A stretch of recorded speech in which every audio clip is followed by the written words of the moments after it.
Hello everyone, and welcome back to the channel. In today's episode of Psychology 101, we are going to discuss the concept of cognitive dissonance.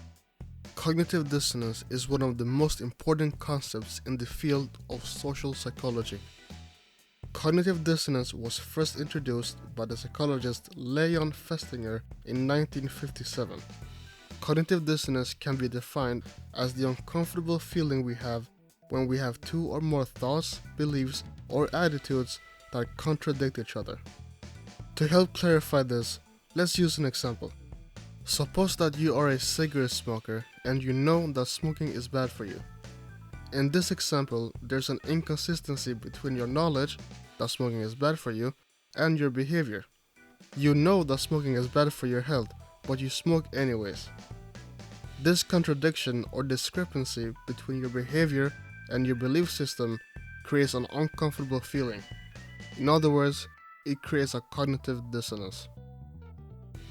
When we experience a cognitive dissonance, we actively try to resolve it and we try to avoid any information or any situation that might exacerbate it. To resolve our cognitive dissonance, there are a few different things we can do. One thing we can do is to try to change our belief system to match our behavior. For instance, with our smoking example, you could try to convince yourself that smoking really isn't that bad for you. You can try to argue that, there are plenty of people who smoke cigarettes daily who are perfectly fine. By doing this, you reduce the cognitive dissonance that you experience because you try to match your belief with your behavior. Another thing you can do is to change your behavior. By doing this, you reduce the cognitive dissonance that you experience because you try to match your behavior with your belief. For instance, because you know smoking is bad for you, you could try to modify your behavior by quitting. This is of course a lot easier said than done because quitting can be very difficult. A third thing you can do is to acquire new information that justifies your behavior.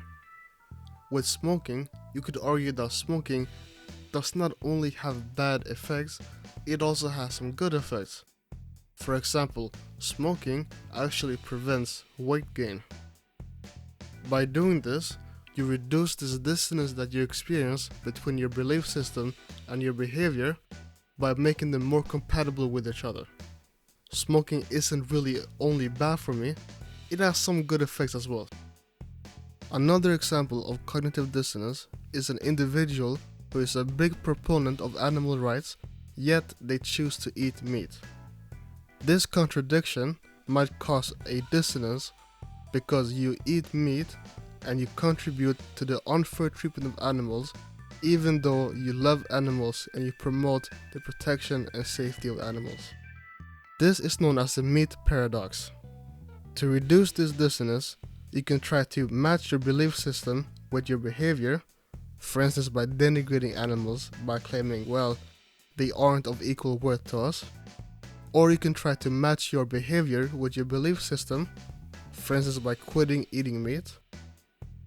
Or you can acquire new information that justifies your behavior, for instance by arguing that we humans need to eat meat to survive. Yet another thing you can do is to claim that, I know that there's a dissonance between my belief system and my behavior, but I just don't care. By providing two examples of cognitive dissonance and different ways on how to deal with them, I hope I've given you a good introduction to what this topic is. For more content, please consider subscribing to the channel. Feel free to like and share your questions in the comment section below. Don't forget to ring that notification bell, and I'll see you in the next video. Thank you.